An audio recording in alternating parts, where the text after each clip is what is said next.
Hello and welcome to CERAWeek. My name is Dan Pratt, Vice President of Upstream Solutions here at S&P Global. I'm here today with Sheikh Nawaf Al Sabah, Deputy Chairman and Chief Executive Officer of Kuwait Petroleum Corp. Hi Nawaf, how are you? Hi Dan, how are you? Nice Good, to see you. good. So you're fresh off the stage. I hope you're enjoying CERAWeek so far. Absolutely. I think it's probably my 10th or so CERAWeek, and this is it's a fantastic time to be here. Excellent. Well, we're glad to have you back. I wanted to open up our first question. So KPC recently launched its energy transition strategy for 2050. Yes. So maybe give our viewers an outlook of what that strategy looks like. Sure. Our energy transition strategy by 2050 will get us to a net zero carbon intensity by that time. It's reliant upon the fact that Kuwait and KPC will remain to be a reliable supplier of cheap, efficient, effective hydrocarbons throughout this energy transition. We are confident that any way you look at this energy transition, there will be a central role for hydrocarbons in that energy mix, and KPCs will be that central role because we are not only the cheapest barrel on the market, but we're also the least carbon intensive barrel onto the market. But we're going to invest about $100 billion over the next 15 to 20 years to ensure that we maintain that pole position. And that's going to be in electrification to reduce our Scope 2 emissions, and essentially eliminate them and then offset them even further by producing renewable power through solar.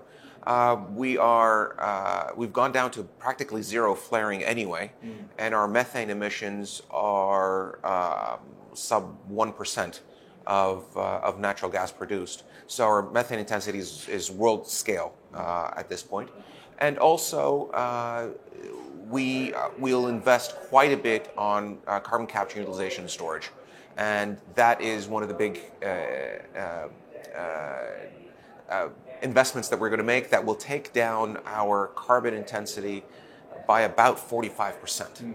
As we take carbon that would otherwise have gone into the atmosphere through refinery smokestacks, for example, and bring it into utilization in our existing fields to stimulate production.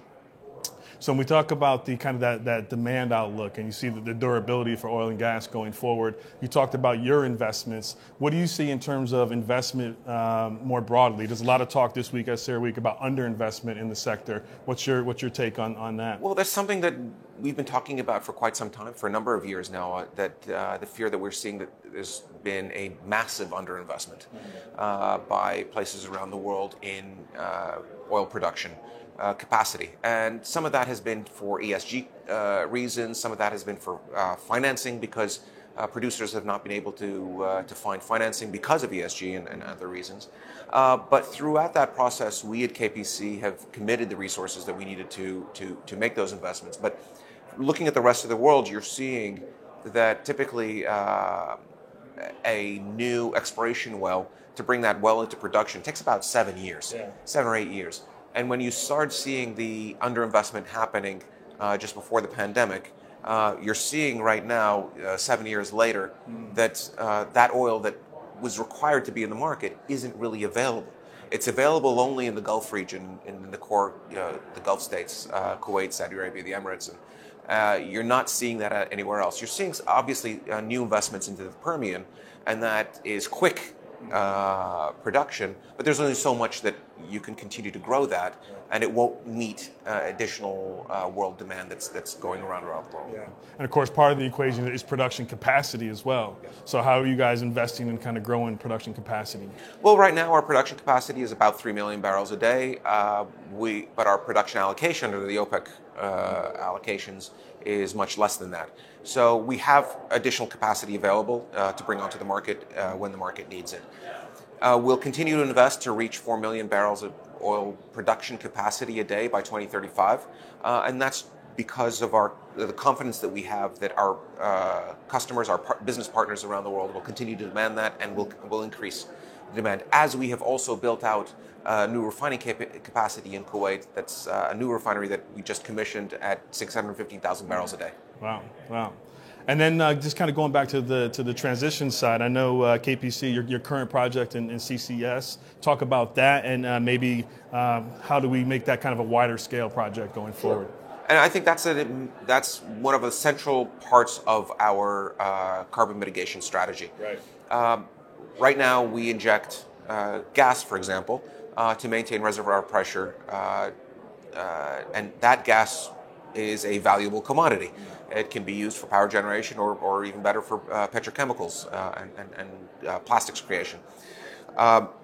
We would like to free up that gas and instead use carbon that we're capturing from smokestacks, as I said earlier, that would otherwise dissipate into the atmosphere.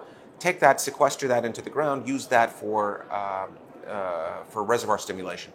We found through a pilot project that we've done on CCUS that the technology works. It is actually more efficient than gas.